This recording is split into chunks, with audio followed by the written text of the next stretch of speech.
তো দেখো তোমরা তো আমার সব ব্লগ ভিডিওতে দেখো যে আমি আজকে একা একা রান্না বান্না করি। তো আজকে কিন্তু রান্নার দায়িত্বে অন্য একজন রয়েছে, মানে আজকে আমার রান্না থেকে ছুটি।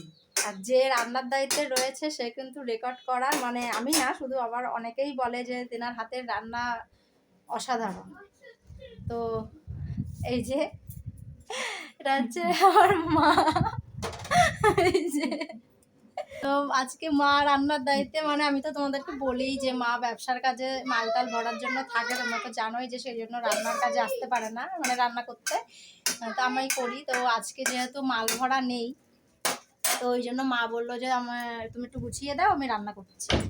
তো সেই জন্য আজকে মা রান্না করছে। আজকে হচ্ছে সোমবার, নিরামিষ। তো কি কি রান্না বান্না মা করলো দেখাচ্ছি তোমাদের। আমি সকালবেলা গুছিয়ে টুছিয়ে একটু দিয়েছি, আর মা বাদ বাকি রান্না করেছে। এখানে হচ্ছে কাঁচা আম দিয়ে ডাল, আর এখানে হচ্ছে সয়াবিন আর লাল শাক ভাজা, তাই তো। লাল শাক ভাজাটা এই যে এখানটা কাটা রয়েছে, হবে। আর ভাতও হয়ে গেছে, বুঝতে পারছ।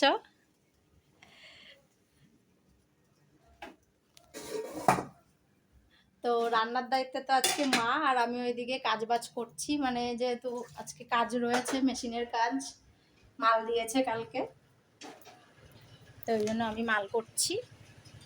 এই যে দেখো। তো তারপর আর তো ভিডিও টিডিও করা হয়নি সেই দিন, আর চলে এসেছি একদম পরের দিন সকালবেলায়। তো চলো, অনেক পাল ছিল বলে আর আমি ভিডিও করার একটুও সময় পাইনি। তো যেহেতু লং ভিডিও করতে একটু তো সময় লাগে না, তো চলো পরের দিন সকালে। তো আমি রান্নাবান্না করছিলাম। তো দেখো এখানটা কাতলা মাছ নেওয়া হয়েছিল বড় বড়, তো সেই কাতলা মাছে ভাজা করছি। আর এখানে তোমার মশলাটাও ভিজিয়ে রেখেছি, ভাত হয়ে গেছে। আর এখানে দেখো এই যে বেগুন আলু কেটে রেখেছি, আলু বেগুন দিয়ে মাছের ঝোল করব, আর এই মাছগুলো ঝাল করব বলে রেখেছি। আর এখানে লাল শাকও বাছা রয়েছে। আর ওই যে দেখো দীপবাবু পড়াশোনা করতে বসেছে, ওর তো একটুও মন নেই পড়াতে। যাই হোক, চলো, এটা হচ্ছে সকালের আজকে, মানে আজকের মেনু আজকে। তো এই দেখো, এই যে ফাইনালি আমার মাছের ঝোলের মানে কালারটা এসছে এরকম। তো এই দেখো পুরো মাছটা এখানটা ভাজা রয়েছে। তো কালারটা কেমন হয়েছে সেটা হচ্ছে তোমরা দেখো আর বলো। আর এখানটা হচ্ছে লাল শাক ভাজাটা ছিল, আর এই ভাজাগুলো মানে প্রায় হয়ে হয়ে এসছে। আর এখানটা হচ্ছে কাঁকরোল আলু ভাজা করেছিলাম। আর ফাইনাল লুক হচ্ছে এই যে মাছের ঝোলের, মানে রান্নাটা তো আর শেয়ার করা হয়নি, ফাইনাল মাছের ঝোলের কালারটা হচ্ছে এই যে। তো কেমন হয়েছে অবশ্যই কিন্তু তোমরা কমেন্টে জানিও, খেতেও কিন্তু সুন্দর হয়েছিল।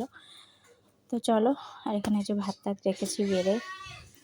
তো আজকের মতো এটুকু। আর এখানে যে এই মাছটা মশলা করে রেখেছি মেখে জোকে, এটাকে পরে বসাবো। তো এটুকুই।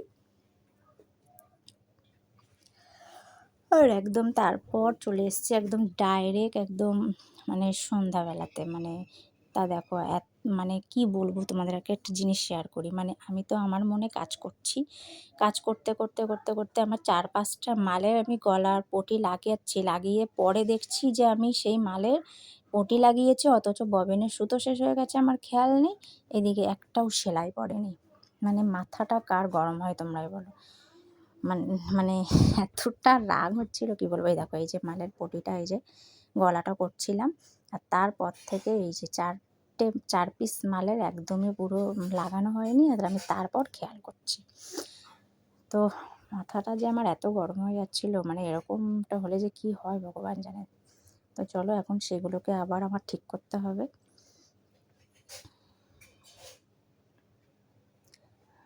আর এদিকে দেখো মাল করতে করতে অনেকটাই বেলা রাত হয়ে গেছিলো। তো কি করব, সংসারে মানে এই ধোয়া মাজাগুলোও তো কমপ্লিট করতে হবে। তো ওই জন্য কাজটা কমপ্লিট করে আমি চলে এসেছিলাম পুরো রান্নাঘরে। তো রান্নাঘরের এখানে দেখো গ্যাস ট্যাস সমস্ত কিছু মুছে ধোয়া মাজা সব করে নেব।